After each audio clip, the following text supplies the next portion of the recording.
I am Dr. Sandeep Banerjee. I am a practicing colorectal and coloproctologist and laparoscopic surgeon, and I am the founder of Pelvinic. Anal fistula की जो treatment है always has to be done by a expert coloproctologist. Why? Because it's a specialized surgery. और अगर आप specialized department और specialized surgeon से नहीं करवाते हैं तो recurrence rate बहुत high होता है. एनल फिस्टुला सर्जरी की रिकरेंस जो किताबों में दी गई हैं ऑलमोस्ट 50% है. मतलब 10 में से 5 पेशेंट्स का रिकरेंस हो सकता है सर्जरी करने के बाद भी, पर ये एक्सपर्ट हैंड्स में ये रिकरेंस रेट ऑलमोस्ट कम होके 10 में से 2 या 1 के आसपास रेट रहता है. एनल फिस्टुला सर्जरी का ट्रीटमेंट कैसा है इसे जानते हैं. आपकी सिम्टम्स और साइंस के बाद जब आपको एक कोलोरेक्टल सर्जन डायग्नोसिस करता है क्लिनिकल एग्जामिनेशन के बेस में कि आपको एनल फिस्टुला है, फिर द बेस्ट टेस्ट कुछ टेस्ट कराते हैं डॉक्टर, और जो सबसे अच्छा टेस्ट है जानकारी के लिए उसे हम MRI टेस्ट कहते हैं. मैग्नेटिक रेजोनेंस इमेजिंग के अंतर्गत MRI हम फिस्टुलोग्राम करवाते हैं, और ये सबसे मॉडर्न टेस्ट है जिसमें बिना किसी इन्वेजन के, बिना किसी इंटरफेरेंस के पेशेंट MRI मशीन के अंदर लेटता है और वो MRI हर प्रकार के डिटेल्स फिस्टुला रिलेटेड डॉक्टर को और पेशेंट को प्रोवाइड करवाता है. एक अच्छा सक्सेसफुल MRI होने के बाद सर्जन आपकी सर्जरी के बारे में डिस्कस करता है based on the type of fistula. As I have said, क्या वो सिंपल है, क्या वो इंटरमीडिएट है, क्या वो कॉम्प्लेक्स है, और वो सर्जरी की प्रोटोकॉल्स क्या होंगी, क्या प्रोसेस करेंगे. मॉडर्न डे सर्जरीज़ और ट्रेडिशनल सर्जरीज़ में बहुत अंतर है.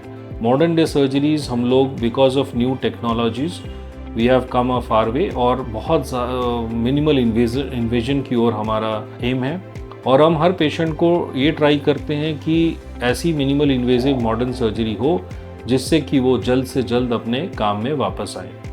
नाउ ये जो टाइप्स ऑफ सर्जरी है इसे हम लेज़र प्रोसीजर कहते हैं. आजकल लेज़र प्रोसीजर बड़ा एक्सेप्टेड है पेशेंट में और इसकी सक्सेस रेट भी हाई है. जब मैं कहता हूँ उसे laser procedure, so don't get confused with the principle of surgery.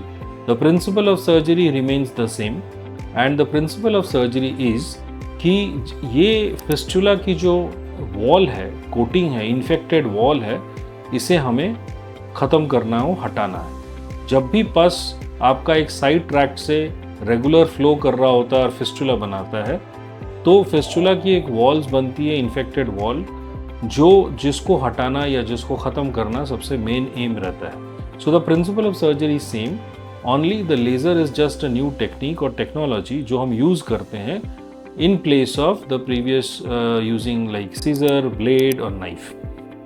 So laser एक minimal invasive surgeries है, और based on your type of fistula इसकी applications होती हैं. कभी हम laser fistulectomy करते हैं, कभी fistulotomy करते हैं, कभी हम कोर थ्रू फिस्टुलेक्टोमी करते हैं, कभी फिलैक करते हैं. तो ये डिफरेंट प्रोसेस है. लेज़र एक मशीन है, और लेज़र मशीन से लेज़र का उत्पादन होता है, और उसको हम लोग डिफरेंट फाइबर्स के ज़रिए हम लेज़र्स को पिन पॉइंट करते हैं. कभी हमें वो सर्कल शेप में चाहिए होता है, कभी पिन पॉइंट, कभी एक ब्रूम की तरह चाहिए होता है. तो कैसे हमें लेज़र को गाइड करना है वो डिफरेंट फाइबर से हम करते हैं. लेज़र प्रोसीजर होने के बाद के कारण आजकल ये फिस्टुला सर्जरी की सक्सेस रेट न केवल बढ़ गया है, but also post operative recovery भी बड़ा फास्ट है.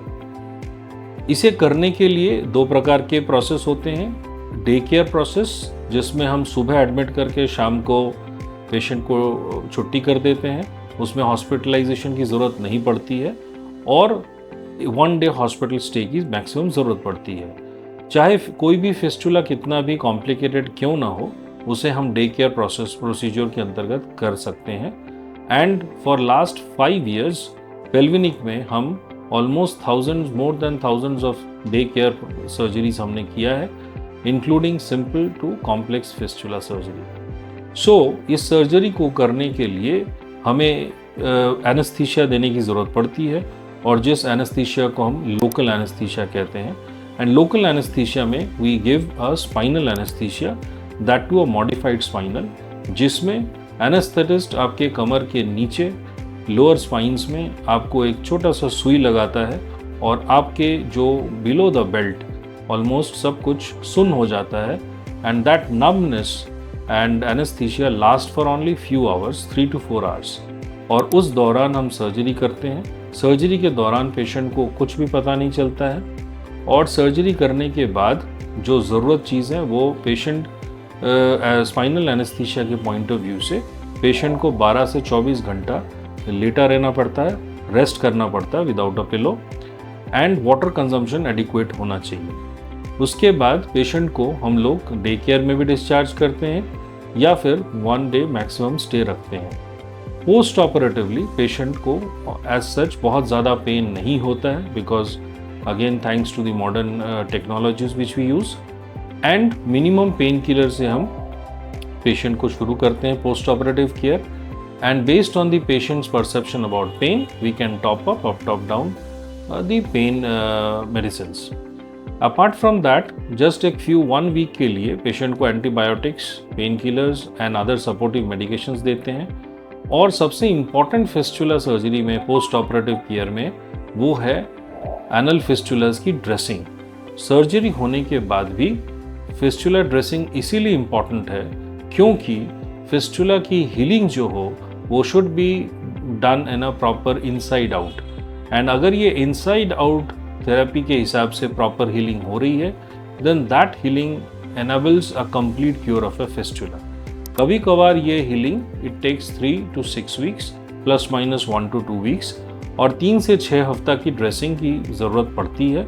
और हम लोग नॉर्मली एट पेल्विनिक we use to teach our patients relative to do the dressings जो कि बहुत सिंपल ड्रेसिंग है, बिना पेशेंट को टच किए, बिना पेशेंट को पेन दिए ये ड्रेसिंग्स करते हैं। और रोज़ एक बार अच्छी ड्रेसिंग्स होनी चाहिए जिससे कि पेशेंट का ये फिस्टुला की हीलिंग प्रॉपर हो सके।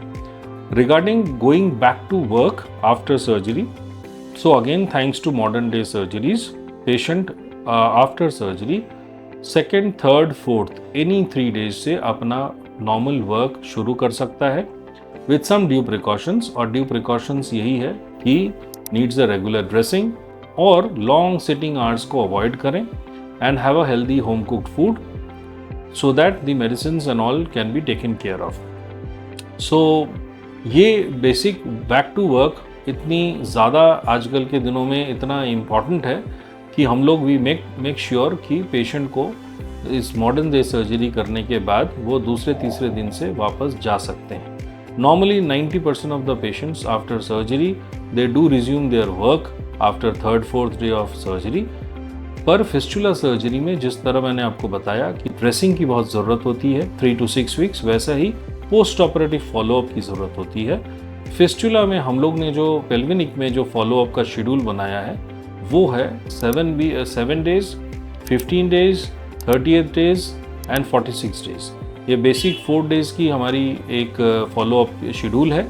इसके बिना भी based on the day to day findings of the fistula tract healing process we use to call the patient. ये पूरी प्रोसेस होती है जिसके अंतर्गत फिस्टुला हील होता है और कहीं ना कहीं ये डिसिप्लिन और ये फिस्टुला नॉलेज हमें हेल्प करता है फिस्टुला की कंप्लीट क्योर अचीव करने में।